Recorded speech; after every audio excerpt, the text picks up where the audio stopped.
Salut à toutes, je suis très contente de vous retrouver dans une nouvelle vidéo pour un full make-up. Donc c'est à peu près le maquillage que je fais tous les jours en un peu plus travaillé parce que je mets pas forcément tout tous les jours. Mais voilà, ça peut être un maquillage pour sortir comme pour aller travailler parce qu'il reste assez naturel même si j'utilise beaucoup de produits et que peut-être que pour certaines ça fait beaucoup pour tous les jours. Mais en tout cas pour moi ça me va. Donc je commence par appliquer mon fond de teint. En ce moment j'utilise un fond de teint que j'adore, vraiment je l'ai découvert là il n'y a pas longtemps, c'est le All Nighter de chez Urban Decay et donc c'est un fond de teint waterproof qui a un fini mat, donc ça c'est vraiment ce que je recherchais. J'ai fait la novice, hein. Je suis allée chez Sephora, je lui ai demandé un fond de teint fini mat et donc voilà, elle m'a conseillé celui-là et il est vraiment très bien, il tient vraiment très bien toute la journée et il a vraiment un fini poudré, donc c'est vraiment ça que je recherchais. C'est beaucoup vraiment, hein. Alors moi je l'utilise en teinte 3, je trouvais ça assez foncé parce qu'il me semble qu'il n'y a que 5 teintes. Mais je vous conseille vraiment de prendre une teinte en dessous de votre carnation naturelle parce que c'est un fond de teint qui s'oxyde par contre. Il est vraiment très bien, le seul bémol c'est qu'il s'oxyde. Donc il va vraiment être plus foncé sur votre peau au fur et à mesure de la journée. Là vous voyez quand je l'applique, il est vraiment très clair. Finalement je retrouve ma couleur de peau naturelle sans autobronzant. Parce que vous voyez au début de la vidéo que je suis orange du visage, c'est magnifique. Mais voilà, ça va vraiment être un fond de teint qui s'oxyde, donc n'hésitez pas à prendre une couleur en dessous.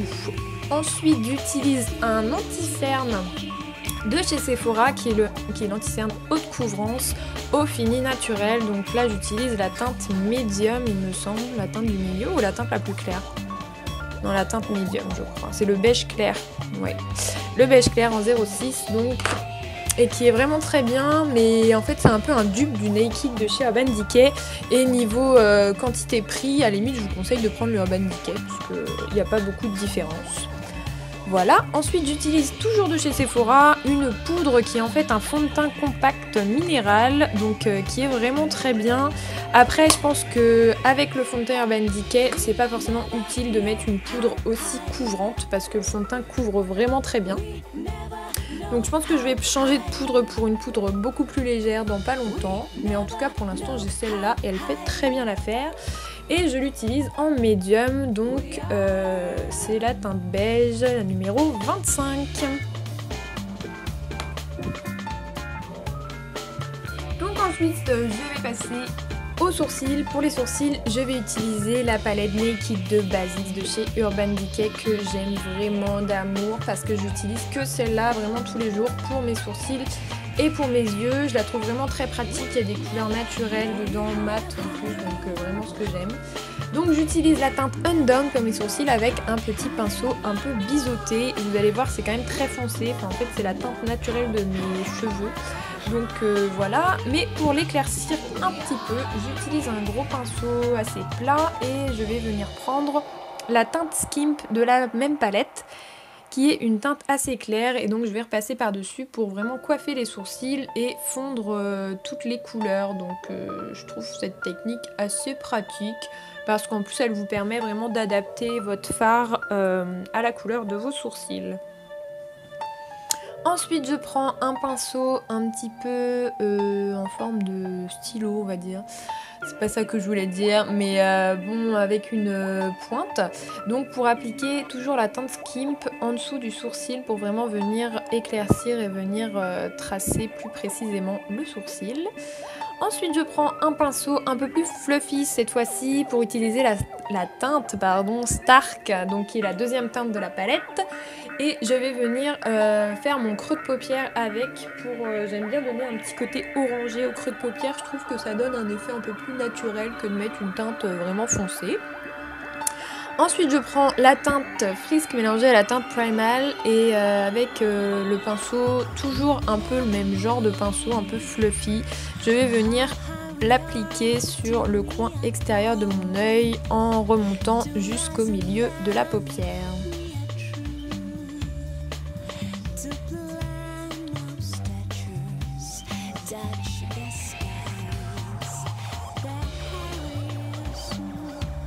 Pour terminer, je vais venir appliquer le Master Precise de chez Je mets Maybelline qui est un eyeliner liquide. Donc c'est un feutre en fait avec une pointe vraiment ultra fine. Et je trouve qu'il est assez pratique à utiliser, donc si jamais vous cherchez un eyeliner assez facile d'utilisation, n'hésitez pas à prendre celui-là. Et en plus, ce qui est pratique, c'est que vraiment la pointe au bout est super fine, mais vous pouvez quand même appliquer, en fait ça se resserre, donc si jamais vous l'appliquez à plat, ça va faire vraiment plus épais. Donc c'est aussi pour ça que je le trouve très pratique, parce qu'en ce moment je préfère faire des traits assez fins pour pas que ce soit trop marqué, mais si jamais vous voulez faire un trait un peu plus épais, c'est possible aussi. Ensuite je prends la palette de chez BH Cosmetics qui est la Contour and Blush. Et donc je prends dans un premier temps la teinte la plus claire qui est en fait un blanc. Et je vais l'appliquer sous mes yeux, donc pour vraiment faire ressortir le regard et paraître moins fatiguée. Et ensuite je vais faire mon contouring avec la teinte la plus foncée qui est vraiment un brun neutre, donc sans sous-ton orangé. Et qui est en plus mat, donc parfait pour faire le contouring. Après pour certaines ça va paraître vraiment très foncé, mais une fois que tout est fondu, je vous assure que c'est moins foncé que ça me paraît maintenant. Ensuite je prends les deux blushs que je mélange et je les applique très légèrement en haut des pommettes. Et puis je vais prendre mon bronzer de chez Urban Decay pour vraiment réchauffer cette fois-ci le teint, parce que c'est un bronzer un peu orangé en fait qui va vraiment donner un effet bonne mine et je l'adore vraiment. Donc c'est le Sunkissed Beach Bronzer de chez Urban Decay qui est vraiment en plus très joli au niveau du packaging. Donc voilà, si vous cherchez un petit bronzer, celui-ci est vraiment top. Ensuite je vais appliquer mon mascara, donc en ce moment j'utilise le Fossil Superstar de chez L'Oréal Paris qui s'utilise en deux temps, donc d'abord un côté blanc, ensuite un côté noir, et je l'aime vraiment parce qu'il fait des cils volumineux, assez longs quand même, je trouve qu'il répartit vraiment bien le mascara en fait. Je sais pas si vous allez voir ce que je veux dire, mais il fait pas un paquet à un endroit, un paquet à un autre, mais en même temps il donne quand même du volume, donc c'est pour ça que je l'aime beaucoup. Et particulièrement en fait les mascaras L'Oréal Paris, je me rends compte que j'en achète pas mal parce qu'ils ont chacun leurs caractéristiques, et avant j'utilisais le télescopique qui est vraiment bien si vous voulez de la longueur cette fois-ci, mais ça va faire moins de volume par contre. Pour finir, je vais utiliser l'illuminateur de chez NARS qui est l'illuminateur Orgasme. Donc il faut vraiment en mettre un tout petit peu, j'en mets sur le dessus des pommettes, comme vous le voyez ici. Et je vais aussi en mettre sur mon arc de Cupidon et à l'intérieur de mes yeux, donc sur le coin interne des yeux pour vraiment venir illuminer le maquillage et le regard. Et ça donne une petite touche lumière.